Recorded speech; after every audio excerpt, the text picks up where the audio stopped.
محدش يعرف حاجة. هو فعلا محدش يعرف حاجة. محدش يعرف ايه اللي بيحصل في شغلك، ولا حد يعرف هو جالك بعد كام محاولة، ولا حد يعرف انت فضلت مستحمل قد ايه قصاد انك تكمل وما تستسلمش. محدش يعرف ظروفك، ولا حد عارف ايه اللي انت بتعيشه كل يوم. محدش عارف قصاد كل حاجة انت بتوصل لها بتتنازل عن كام حاجة قصادها. محدش يعرف انت بتمر بايه نفسيا وجسديا، ومحدش عارف ومحدش هيعرف انت بتحارب ايه جواك كل يوم، بتتصارع مع ايه.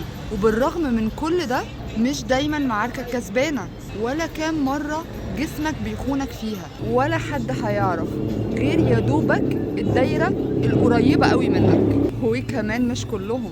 فلأي حد ما يعرفش ومش شايف غير يدوبك كادر واحد بس من الصورة، فمن فضلك ما تحكمش على حد.